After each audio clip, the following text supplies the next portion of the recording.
Ưu điểm và nhược điểm của hệ thống quản trị doanh nghiệp. Chào các bạn, tại sao đang nói về ưu điểm và nhược điểm của hệ thống quản trị doanh nghiệp ERP mà lại có hình ảnh xe hơi và xe máy ở đây? Vì đối với một người chưa từng sử dụng qua hệ thống ERP hoàn chỉnh thì rất khó cho họ có thể hình dung được hết tất cả các cái ưu điểm và nhược điểm của một hệ thống ERP. Nên mình muốn dùng hai cái hình ảnh rất là quen thuộc này đối với người Việt để minh họa cho chủ đề hôm nay. Nếu các bạn đã xem qua video hệ thống quản trị doanh nghiệp ERP System là gì thì chắc sẽ vẫn còn nhớ hình minh họa này. Nó đại diện cho hệ thống IT của một doanh nghiệp đang còn trong giai đoạn startup và scale up. Khi một doanh nghiệp mới bắt đầu, mới hình thành, họ chỉ mua những cái phần mềm quản lý khi mà họ cần. Nên sau một thời gian, hệ thống của họ chỉ gồm những cái phần mềm chạy riêng lẻ và không liên kết với nhau.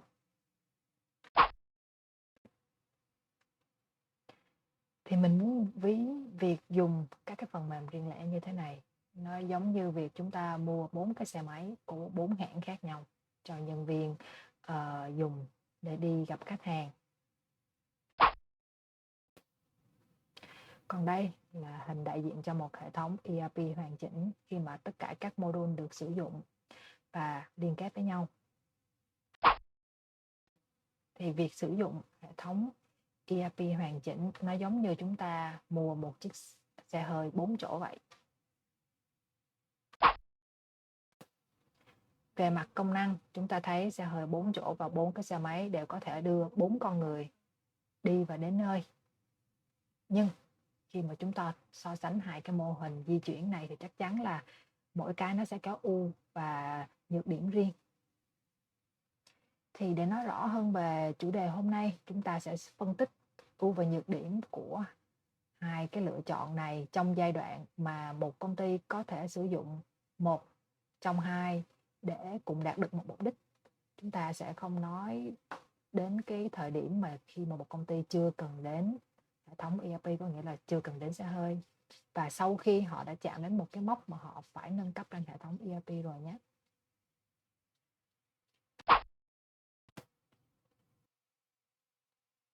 Hãy bắt đầu bằng ưu điểm. Thứ nhất, khi chúng ta có 4 nhân viên trên cùng một chiếc xe hơi thì nó sẽ dễ theo dõi và quản lý hơn là chúng ta để 4 người chạy 4 cái xe máy riêng. Có người sẽ bị kẹt đèn đỏ chỗ này, người bị kẹt xe chỗ kia. Rồi người đến trước đến muộn, khi mà đến gặp khách hàng thì chúng ta sẽ phải chờ đợi tất cả mọi người đến rồi mới có thể bắt đầu cuộc họp được.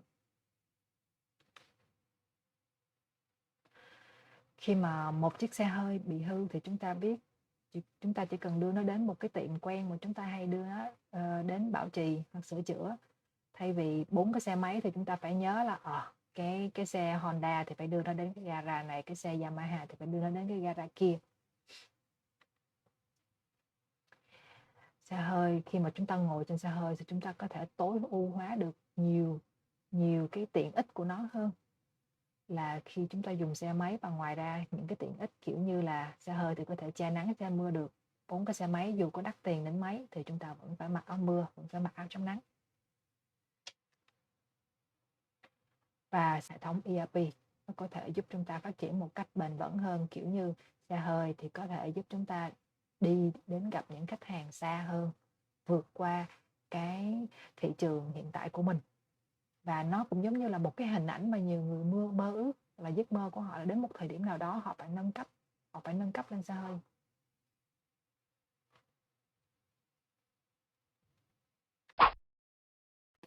Vậy còn nhược điểm thì sao? Thứ nhất, chắc chắn là một chiếc xe hơi thì sẽ không thể nào mà linh hoạt bằng 4 cái xe máy được, đúng không? Khi mà có kẹt xe thì xe hơi không có luồn lách vào mấy cái hẻm nhỏ kiểu như xe máy được.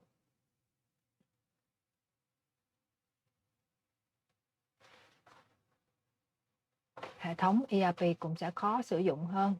Chúng ta cứ tưởng tượng đi, một cái xe hơi nó trên cái dashboard của nó có cả 20-30 cái nút. Còn những cái xe máy thì thường thì có 4-5 cái là cùng. Thì khi chúng ta muốn học sử dụng được một cái hệ thống ERP hoàn chỉnh nó sẽ rất là khó. Ngoài ra chỉ là cái kích thước của nó thôi cũng là một vấn đề. Ví dụ như khi chúng ta có xe hơi thì chúng ta phải nghĩ đến việc tìm bãi giữ xe trước khi chúng ta đi bất cứ đâu. Không thôi là đi đến nơi mà không có bãi giữ xe thì cũng như không.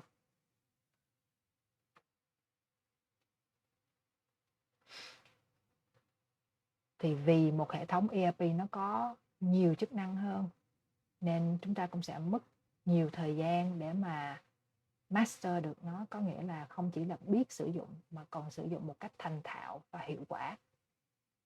Như đối với xe máy thì chúng ta chỉ cần tập vài ngày là xong, nhưng đối với xe hơi thì mất phải vài tháng trời.